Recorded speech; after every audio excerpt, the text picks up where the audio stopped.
Welcome to Managing the Audience for your in-person class delivery, brought to you by Microsoft Learning, and I'm Leanne McManus. Here's a quick preview of what we'll discuss in this video.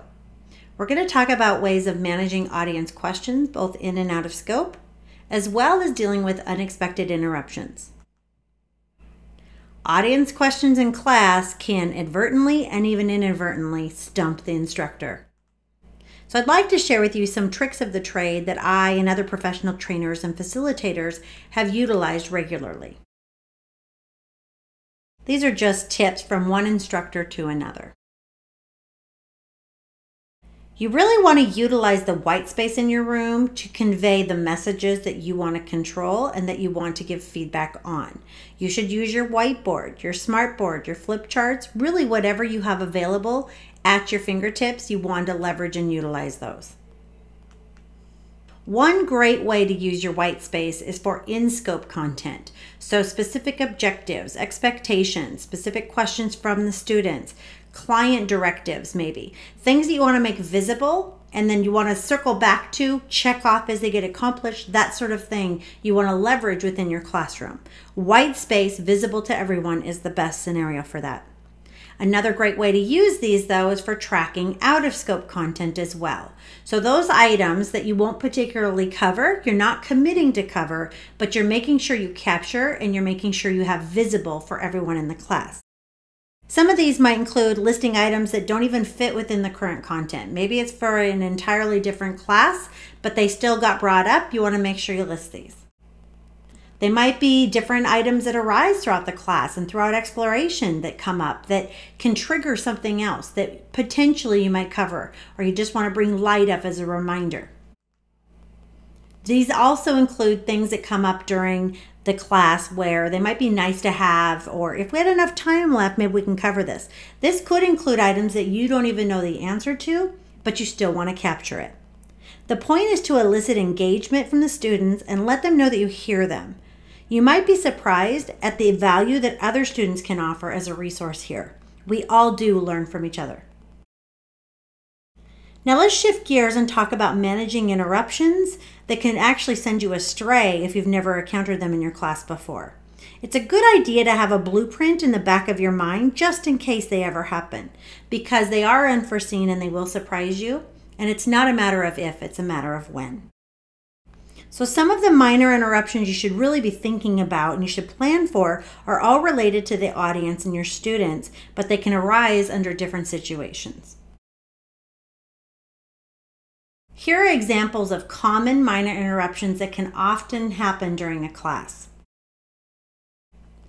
Every student is a person, both personal and professional. They're many times going to get a call or an email, something where they're alerted and they need to maybe be all hands on deck at work. Their boss needs them for something, their coworkers need them from something, their family needs them. That sort of thing happens on a regular basis.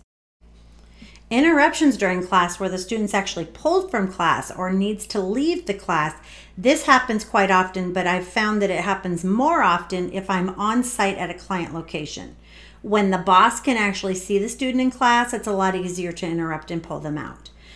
So how you deal with these is going to vary based on the type of class that you've got.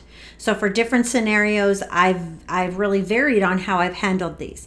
The type of class will make a difference. If this is a traditional training where we know exactly what our objectives are, the basic outline of when we're expected to hit different things, then how I'm able to provide them with resources and give them updates on what they need to make sure they cover is a lot easier.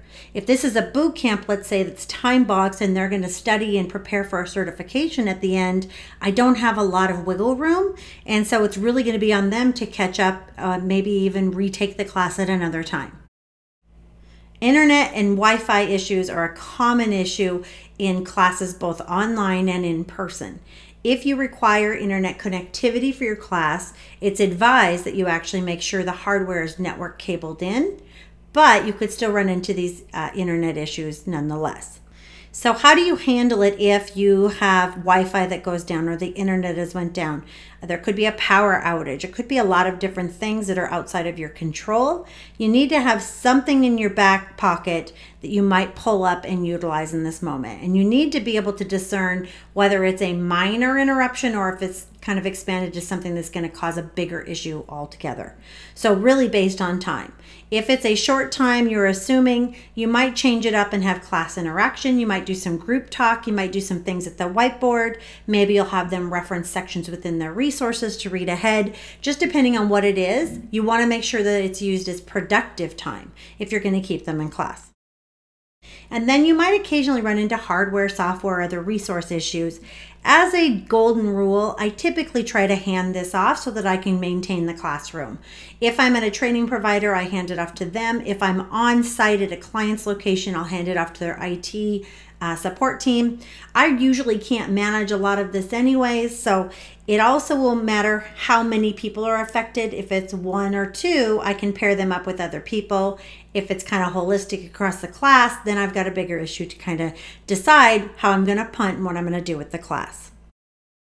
Another issue that occasionally has come up over the last decade or so for me is unexpected leaving. So somebody may not come back for lunch. Something may have happened or they need to leave in the middle and I don't actually know what's happening. That's usually out of my control for the most part. I'll hand that information off to the powers that be, but I continue with the class. So keep in mind you can't control all of this, but you need to have some understanding of how you should manage it to not let those things derail your class as much as possible. When we're talking about interruptions versus safety concerns or anything that could potentially be a safety concern, safety always wins. It's always better to be safe rather than sorry. Your students and your clients will appreciate it. Thank you for taking the time to watch this video. Hopefully you've learned some tricks of the trade and can build up your blueprint for unexpected interruptions in your future classes.